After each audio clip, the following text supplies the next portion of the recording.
Today, Danny Ashman and I will be presenting the topic of the 9/11 terrorist attacks. We will begin by speaking about what happened on September 11th and then move on to who did it and what their motives were. Lastly, we will go over the damages and casualties the tragic attack caused and how America moved forward in the next few years after the tragic day in history.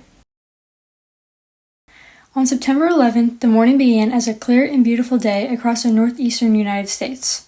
The weather in New York City was sunny with blue skies, and it was considered to be the perfect fall day.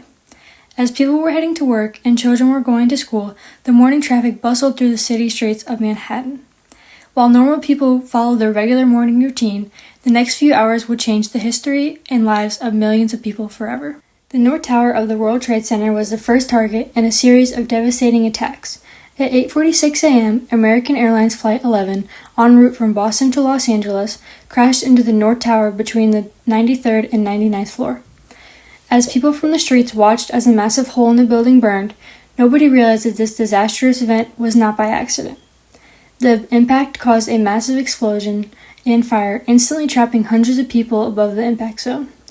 The chaos and thick smoke made evacuation nearly impossible for those on the upper floors, which caused the majority of the casualties.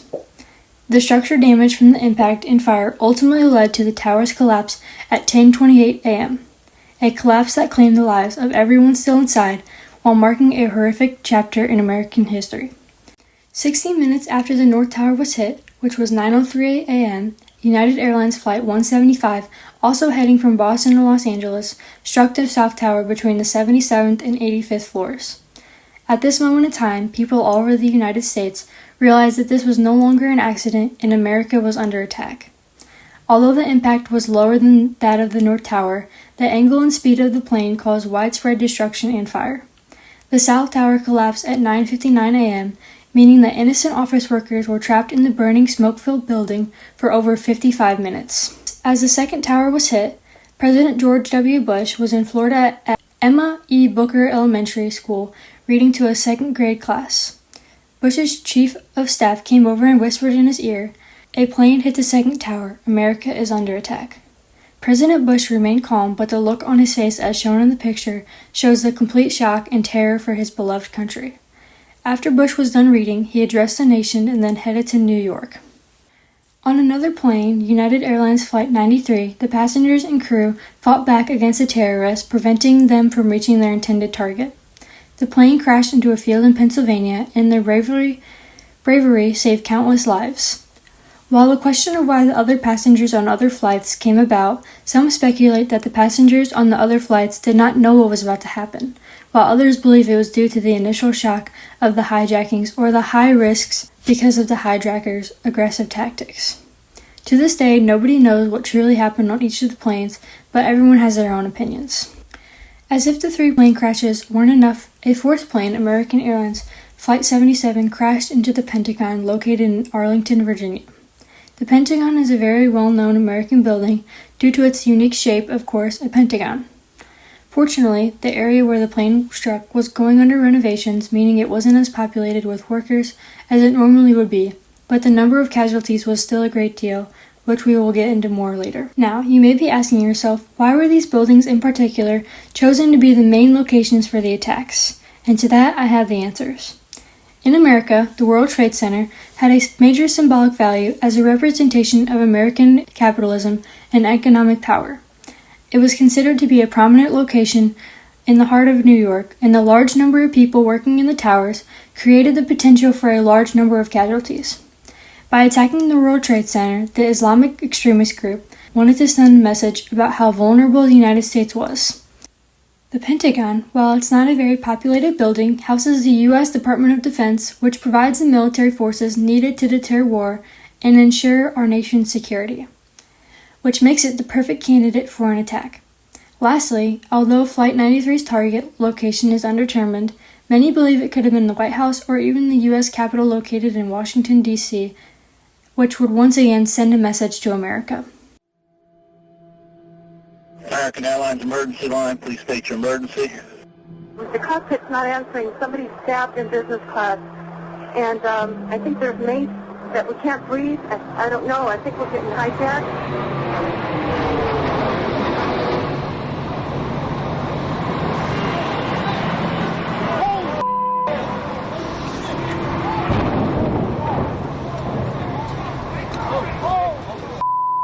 Somebody hit the World Trade Center or the... It's a Trade Center. The World Trade Center. There's a fire on the upper floors. This just in, you are looking at obviously a very disturbing live shot there. That is the World Trade Center, and we have unconfirmed reports this morning that a plane has crashed into the World Trade Center. We don't know anything more than that. We don't know if it was a commercial aircraft. We have no idea how many were on board or what the extent of the injuries are right now. Jules, this is Ryan. Listen, on an airplane that's been hijacked, and things don't go well. It's not looking good. I just want you to know I absolutely love you. I want you to do good. So happy this time. And I just totally love you. And I'll see you later. Bye, babe. Bye-bye.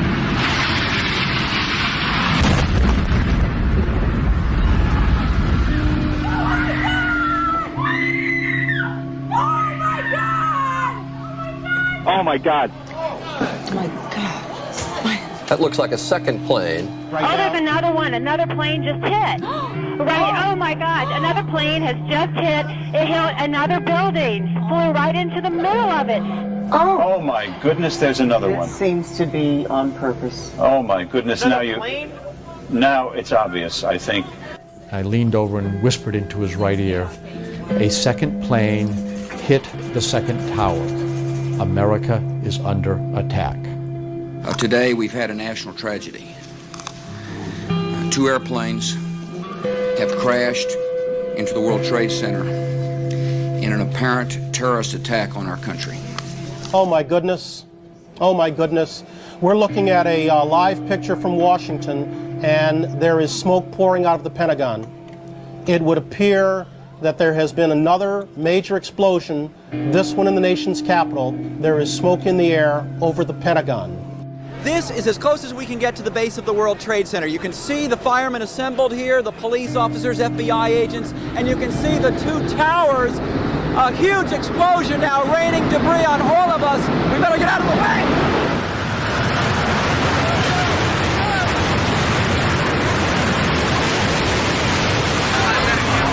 We're getting reports that a part of the tower, the second tower, the one a bit further to the south of us, has collapsed. We are checking on that. United 93, that traffic for you is 1 o'clock, 12 miles eastbound 370. Negative contact. We're looking United 93. When I took the call over, there was a soft-spoken, calm gentleman. I asked him his name. He told me Todd Beamer. He said, "Lisa, would you recite the Lord's Prayer with me?" He said, "Okay, let's roll." We've got a report from a guy at 24 of a cloud of black smoke off his left. Wheelington 97. But we don't have confirmation. United Airlines flight number 93 left Newark at 8:01 this morning en route to San Francisco. It went down in Shanksville, Pennsylvania. The North Tower is leaning.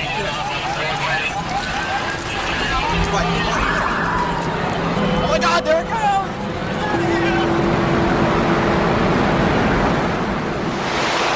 I hope I live.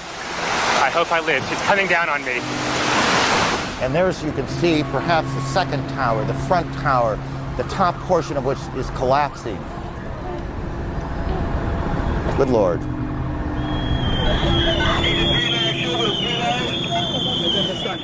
Both trade towers, where thousands of people work, on this day, Tuesday, have now been attacked and destroyed. There is simply no way to accurately describe the emotion this evokes.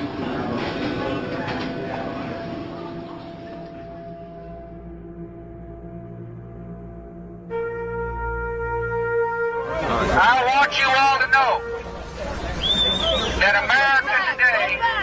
America today is on bended knee in prayer for the people whose lives were lost here, for the workers who work here, for the families who mourn. This nation stands with the good people of New York City and New Jersey and Connecticut as we mourn the loss of thousands of our citizens. I can hear you.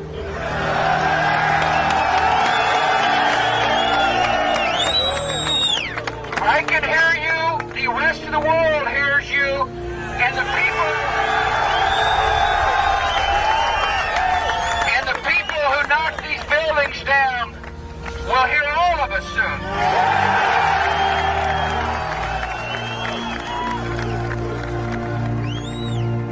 September 11 will go down in our history as a day to remember.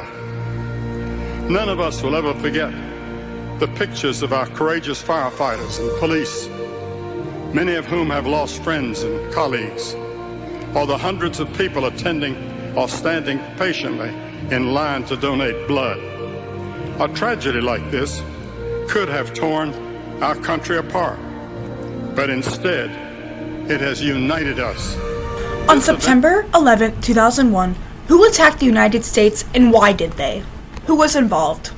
The main organization that was involved with these attacks was Al-Qaeda, who is an extremely Islamic group, and they were also linked with the Taliban, who they have similar beliefs but just different goals. They called 9/11, their attack plan, the Manhattan Raid. There was a total of 19 hijackers, but there was supposed to be 20, but that person wasn't let into the United States prior to the attacks. This was planned for over 2 years while the Taliban gave Al-Qaeda coverage and a place to plan. They were planning the 10th anniversary, but good thing they were thankfully found by U.S. forces. Who were the main Al-Qaeda members? First, we have Khalid Mohammed. He was a terrorist and a former head of propaganda for Al-Qaeda. He was the main architect for the September 11th attacks. He is currently held at a detention camp under terrorism-related charges. The main person, Osama bin Laden. He's the founder of Al-Qaeda, and he created the concepts and the idea of the attacks. He was killed by the U.S. forces in 2011. Mohammed Atef, another key planner of the attacks. This was Osama bin Laden's right-hand man, and he was killed in an airstrike in 2001. All 19 hijackers died in these crashes, and the majority of them were from Saudi Arabia. These men were organized into 4 different teams for each plane. The motives of the attacks. Retaliation. Al-Qaeda always viewed America as a threat. Weaken the influence. By attacking the states, Al-Qaeda aimed to reduce American influence in the Muslim world and disrupt the global policies. There was also the factor of military desires. Osama bin Laden really wanted to be the top military in the world. He had a vision of a global Islamic order, and so he strived to beat America in the aspect of militarism. Results of the attacks, the casualties, and the damages. 441 emergency personnel were killed, 1,609 others were killed, 246 passengers were killed, including the 19 hijackers. There was a total of 2,296 deaths. The damages of 9/11. According to the Federal Reserve Bank of New York, the estimated replacement cost for destroyed, damaged buildings was $16.4 billion. The estimate of the damages for the Pentagon ranged up to around $1 billion. Although Flight 93 didn't directly damage the buildings, though, the memorial that was built around it cost around $40 million. Recovery and improvements. What happened after the change and how things began to change? The TSA, the Transportation Security Administration. When you walk into an airport and you see the officers, that is the TSA. They are there to help and protect people who are traveling through airline security. The DHS, Department of Homeland Security. This protects America from terrorism after what happened in 9/11. U.S. patriotism. After the spark of the attacks began and the controversy over it, U.S. began to grow very more heavily in their patriotism. The WTC also was another great program that was built after 9/11. It is the World Trade Center Health Program, and this gave free medical costs to any who were injured in any of the attacks, including all emergency responders. Military operations. The Elite SEAL Team 6 was the one who was successfully able to kill Osama bin Laden. This event occurred on May 2nd, 2010, 10 years after the attack, and America celebrated greatly. Thank you.